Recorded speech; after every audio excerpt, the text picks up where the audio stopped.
I think this has been purposely done, to be honest with you. Um, Shakur is building himself. He's trying to become the biggest villain in the sport. I think he's really just coming at everybody because he wants to be the biggest villain in the sport, and he knows that sells. There is no tomorrow. There is no tomorrow. There is no tomorrow. Look at this. Are you kidding me? I was about to get off, and I see a Hall of Famer. Hey, what's My up, buddy? man, Tim Bradley. What's up with you, buddy? I'm Bro, sorry, you're man. I ain't shaved. I haven't shaved in a week, so yeah, I'm sorry. I look a mess, man. I'll shave tomorrow because I got to take off to Vegas. But anyways, bro, what's you're going on, always man? in the car, man. You're either working for work or I'm you're with my running kids. errands. Yeah, I'm with my kids, man. Being the father, man. I'm here at the soccer field right now. Um, yeah, my daughter had practice today, so what's good, man? Man, What you talking about? I was I don't usually talk about the salacious stuff. I Oh, don't you talk talking about about? Ryan Oh, Garcia. I know what you're talking about. You talking about crybaby Shakur Stevenson? I Yeah, know. I am because Tim, here's what I want to say. I know you talked about this. You talked to my man Sean, but Yeah. I watched the telecast. I, Okay, and you Go were ahead. Tell me. fair. I thought you were fair, and then I'm seeing him. Forget the fans. I'm seeing him rip you and rip Chris Algieri, and I'm wondering why. It's all a part of his plan. I mean, I don't take any of it personal. Fighters are sensitive, some more than others. I was a fighter once, young just like him. I was a bit sensitive. Social media wasn't hot then at that time. Right. But I used to can't stand Dan Raphael back in the days. He said some things about me. But the thing is that I thanked him because Dan Raphael helped me. He used to say, "Yeah, you slap with your punches. You don't really sit down on your shots." And the fight that I had with Lamont Peterson, I took the criticism. I started turning my shots over, and I was able to drop Lamont Peterson, hurt him, outbox him. But thanks to Dan Raphael, Dan Raphael was the one that turned me up. So, and then of course the whole Pacquiao controversy got me used to dealing with criticism. So, Right. yeah. So now I'm here, at this point. But yeah, every fighter, and the reason why we so sensitive is because we work so hard and we sacrifice. Um, and we've been doing it since we were a little kid. So of course you're gonna feel some certain type of way about someone saying something. But the crazy and unusual thing, if you really think about it, you get punched in the face for a living. You get punched in the face for a living, but you're worried about a man or a woman or a kid or someone saying something about you and telling you what Exactly. you are, man. Like you got to think about it like that. So Bro, you know what? You didn't hear this. I said the same thing, that it's so funny that men and women who you get punched in the face. punch in the That's what face. happens. But you're so sensitive. Listen, there's a lot of ignorant fans. There are, and now with social media, fans can say what they want. But I'm talking about this guy's ripping, Shakur's ripping fighters. He ripped you and ripped Chris Algieri. And man, is it just that he's so sensitive that anything you say against him, you're his enemy, and he just Yes, wants to rip you up? yes, yes, yes. Anything you say against them doesn't matter. Even if you're fair, it doesn't matter. He's going to rip you to pieces. He's going to have something to say because he's so sensitive. But I think this has been purposely done, to be honest with you. Shakur is building himself. He's trying to become the biggest villain in the sport. Um, that's how you get people to come see you. They come and they want to see you lose. The other way around, he hasn't been so successful with his boxing as far as entertaining inside the ring. So he figured, you know what? I'm gonna just stir up a whole bunch of shit and I'm gonna throw it against the wall and see if it sticks. So I honestly think this is a part of his madness, and that's the reason why he's going at everybody and creating this narrative that f the world, f the fans, this and that. And you already know, like I know, people will tune in, man. They'll tune in just to see Yes. you lose. Oh yeah, oh yeah. So it's a smart. Look, man. He's going through it negatively with what's going on as far as the performances goes, but I think it's kind of smart. I really do. I think it's smart. Uh, it is what it is. He don't bother me, man. Shakur doesn't bother me, and I actually like the kid. And I've said that on many occasions. I actually like the kid. I'm not one of those guys that get sour because you say something about me or whatever. Yeah, say whatever you want, man. I saw him, you know, say I don't know. I read it and I was just like, oh, okay, well, all right, okay, no problem. I don't think anything of it, man, because I know deep down inside the kid respects me. Yeah. Yeah, he respects me. Yeah. So, Well, I wanted to ask you, because some people on here were saying they were thinking that ESPN dictates what you have to say as an analyst, and I wanna let you answer that. So I'll ask the question, Tim. Does ESPN tell you what to say or what not to say about fighters? no one has ever, ever told me what I can and cannot say on That's what ESPN. I said. Ever. And you want to know something? If they were to say something to me about what I want to say about fighters, I wouldn't have a job. I wouldn't be there. Because if I can't be me, then I'm not going to be somebody else. Right. I'm in this position because I say what I feel. That's it. No one's putting a gag order on me. My boss, he's saying that I had to. I know Shakur said something about along the lines of oh, the higher ups got Right. on you. No, they Right. did. No, they didn't. That was just me saying to myself, what would Jesus do? What would Jesus? That was all that was. What would Jesus do? You know what? Let me just chill. Let me be professional. Let me call it like I see it. I'll throw a jab here and there just to keep the balance. But for the most part, I kept it clean. It was a clean fight, and that was it. But I could have torched Shakur for his performance, but I did it. He doesn't realize that. I have the gun. I literally have the gun. I have the open mic to do and say whatever I want. But I didn't torch him. And he's coming at me, and that's fine, kid. Come at me. I get it. You feel like it's you against the world. I've been in your shoes before. I have, but in a different way. So he doesn't trust anybody. He feels some type of way, whether you like him or not. If you say anything negative about the kid, he's gonna react to it. That's okay. I'm cool with that. So that's it, man. Well, you know what was weird? He put out, Dan Canobio said he put out 237 tweets in like a 24-hour period, which is crazy. But he put out this one and he said, I respect these guys for giving me constructive criticism. He said Paulie, he said Adrian Broner, he said Floyd, he said a couple of other names.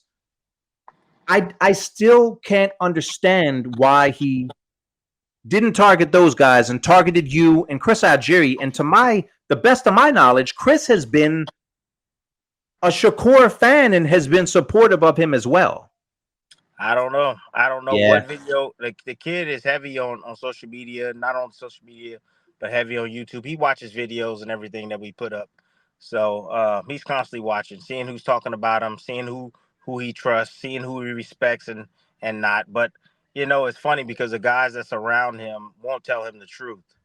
Um, and that I just think that's hilarious. They won't tell him the truth at all. They're supporting him, and that's the reason why he has a problem with us because he feels that like if you're with me, you're with me. If you're not, you're not. You can't give any criticism. You got to be a yes man. You got to tell me what I want to hear, and keep your opinion to yourself. That's it. That's all he wants around him. He doesn't want anything else other than that.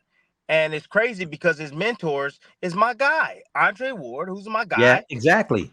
and freaking Terrence Crawford, man, Yep. who's I consider a friend of mine. You know what I Yep. mean? And I'm like, guys, tell him the truth. I don't know what they're saying. I'm not saying that they're not. I'm just let me put that out there. I don't know if they are. I'm not saying that they're not telling him the truth behind closed doors, and then he's just taking the criticism and he's just digesting it. I'm not sure, but dang it, man, from the looks of things, Somebody needs to tell him stay off of social media, stay off of the internet, man. The internet undefeated, man. The Yeah. Oh internet is yeah. undefeated at the end of the day. But again, I think this is being purposely done, man. I really do. I think he's really just coming at everybody because he wants to be the biggest villain in the sport, and he knows that that sells. Well, he's if that's his goal, then I think he's succeeding because people are still talking about him and ripping him. And I didn't think about it like that. If that's his goal, Hmm. I think he's succeeding right now. Oh yeah, oh yeah. I think he is too. But I will say this, man. They got room. They got room. They got room at that zoo. They do. They Yeah, I got room know. at the zoo. Hey, Hmm. there's a cage right over there where Ryan Garcia is. There's room at the zoo, baby. I'm just letting y'all know there is. And You better be Shakur careful like, because Ryan's going to come after you again. Now Ryan still brings you up. hey, look at this, man. Look. Hey, Shakur going right there too. That's where Yeah, Shakur going. I mean, he losing his mind, whether it's fabricated, whether he's doing it purposely or not. I mean, you gonna feel look, if you going at people, you feeling some type of way, really. You really are. You're losing your mind, man. You're fighting with everybody, and you didn't do all this fighting inside the ring with this young man, Artem. I mean, you fighting harder outside the ring than you did inside the ring, man. So, there's room there. There's room. And, you, and Shakur, I'm gonna put him right on. Go ahead. You put in the zoo too. And what I mean by that, folks, and Ryan said I called him an animal. I'm not I calling him an know. animal. What Come I'm trying on. to tell y'all is that these guys, they're an exhibit. Yep. They are an exhibit. That's what they are. And people are just watching them now as an exhibit. Yes. Yes. Exhibit A, Exhibit B. We got Ryan Garcia and Shakur Stevenson side by side. Come check them out. You know what? Real quick, and I'm going to let you go soon because I respect you're taking some time. But I'm Yeah. watching the fight at home, and it felt like around the eighth, ninth round, it felt like Shakur's getting some pressure. Shakur's putting some pressure. He might start doing some damage, and then it was like there, and it was gone. Looking back at the fight, it's easy to look back on a fight and see what a guy should have done and could have done. But am I off base? I thought at some point, I'm not saying he was going to stop him, but it felt like he was starting to really score with some heavy shots, and then it was gone, and he dominated the last three rounds, and he got a unanimous decision. Yeah. He lost his window of opportunity. Yeah, Yeah, he did. He lost one of those opportunity. Artem caught his second win, and once Artem caught a second win, he was like, "Dang, I'm still here." yeah, And then he started throwing some bombs to fight Shakur off. What happens is that Artem wasn't a really good inside fighter, and Artem knew that. And Shakur is a better inside fighter, believe it or not, than Artem is. And sometimes when a fighter is put in that situation when he's getting so much pressure put on him like that, he's going to fight back because he knows that's his weakness, yeah. and he's going to fight out of it, right? So Artem started to do that. He started to let his hands go. He caught Shakur with some good shots, particularly the right hand. Shakur said that the dude had power. He said Artem has some thumpers. He can punch with that right hand. And so Shakur got a little bit more defensive after he got caught cleanly with that shot. And from there, that's where you saw the end of the fight, and the way it ended up is because Shakur felt that power. Now, if he felt the power of Artem, what you think he gonna feel when he feels Tank Davis as they step in the ring? I mean, you think he gonna let his hands go against Tank Davis if he wouldn't let his hands go against this man right here? I don't think so. You know, hey, I've always said Shakur will beat Tank, but after what I saw last week, and then the fight before that, I De don't Los know, Santos. man. I'm second guessing if Shakur has the goods to be able to deal with somebody as vicious Tank. Tank gonna come and he bring it. He gonna bring it. And I'm gonna tell you right now, Tank can smell the bitch in anybody. He can Mm. smell it. So if you show any softness at all, Tank he's gonna sniff it out. And he gonna take it to Shakur if they do fight. And I just wonder if Shakur's gonna stand there and trade with him. I doubt it. I highly doubt it. Or he gonna do what he does and get the hell out the way. Well, you know what? I can tell you my bias, because everyone has biases. I'm from New Jersey, so I ride with the fighters from Jersey. Not to a fault, but Shakur's from Jersey. Shakur grew up like 20 minutes away from me. Good. Um, I think I respect everything you say.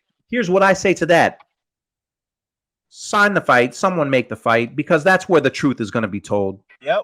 You know, that's the only Absolutely. place, not on Twitter, not on X, not on Instagram, not on YouTube. The only place is in the ring. And I hope they do fight. But my last Shakur question to you, and I know you, I don't think you know this, but who do you think he ends up signing with, and who do you think it would be best for his career? Look, I don't know who he's going to sign with. To be honest with you, Yeah, I'm hearing through the grapevine it's going to be Matchroom. Um, Matchroom, they do a lot of shows overseas. Um, I don't know who he's going to be able to fight and line up fights with. I think at this point it's about the money.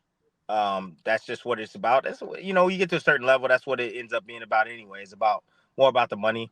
As you know, the $3 million the Top Rank had as a flat as a starting fee for him to fight. I thought that was fantastic. yeah, Yeah, I really did. I thought that was a really good amount to start at, like the starting point for any negotiation. That's a lot of money. Um, I think what's going to help Shakur is that he don't necessarily have to be a draw, but his ratings are high, man. yeah, Everybody is watching to see what this kid is, right? We still trying to all figure it out, So his ratings are high. I say Matchroom. I say I see Turkey getting involved because of Terrence Crawford and his influence. Um, I'm hearing Mayweather. I'm hearing Mayweather's interested as well. It's supposed to help him. So I don't think they didn't sign with Top Rank because they just don't want to work with Top Rank. I think they have maybe probably something already in stored already. You'll be a fool to just go out and test the market, man. You had the belts right there. You had a promoter that you know and understand. You understand their system. You've been with them since you were a baby, since you started your career, so you know how they operate. I don't think you will leave that to go to to go to something else if you knew that you know what Top Rank brings, but at the same time, you don't know where all these other companies bring, man. You really don't. So right. I think he probably got something in store as far as the money goes. I personally think it's gonna be Eddie Hearn. I really do. I personally think it's gonna be Eddie Hearn. Eddie Hearn's gonna pick him up, man. So we'll see what happens, man. We'll see what Do happens. But do you go think ahead. he could resign with Top Rank, or you think that that ship has sailed? Business is business. Yeah, Business is business, and I don't think that. I don't know if Top Rank would do it. I'm not sure, but I just know that business is business at the end of the day. If it makes sense and make dollars, then it makes sense. right. And I know top rank being business people, they'll set their pride aside and make it happen, a fight happen. But all the fights are there, man. If he wants the belts, I mean, you got Lomachenko finna get ready to face uh Tank. That's gonna happen. Supposedly, right? No, it's gonna happen. Yeah, that's gonna Okay, happen. Yeah, that's gonna okay, happen. I'm saying the next few days, maybe a week or so, it's gonna happen. Then okay. you have Baranchik there. I mean, the belts are there. The belts are there. Loma's going to get a shot at Tank. I don't know how well that's going to go, but he's going to get his opportunity to see if he can unify the titles. If Tank wins that and then Tank goes, he has two belts. Shakur has the other belt. Maybe they can make that fight happen. Then you got Baranchik. You got the young man Keyshawn Davis who can fight Baranchik for the title. If he wins there, then you got another piece to the puzzle. But Yep. all the fights is right there at TR, man. They're right there for Shakur. So if he goes to Eddie Hearns, who is he going to face? Who is he going to fight? You Yeah. think that Top Rank's going to line up their guys? They're going to give their guys an opportunity, like the Abdullah Masons and the Keyshawn Davises of the world. They're going to give them a shot at the title over Right. Shakur. Right. So I think he better hope that Tank is a man of his word, and because Tank said, "Hey, you next after Loma, you next." And if that happens, he'll make the biggest paycheck of his career. And if he wins, he's larger than life. So we shall see, man. Just stay tuned. It's gonna be Yeah. interesting. It's gonna be an interesting ride, man. But I can Yeah. It tell you is. this: when Shakur fights again, I will be tuning in. I'm letting you know. I will be tuning in, and so will you at home. You will be tuning in too. You know, Absolutely, yeah, man. I'm about to let you go. I want to just say one thing, and I want to bring up the very first time I met you. I'm talking about your positivity. So the first time I met you, you were training to fight Devin Alexander. You guys were fighting a unification fight at 140.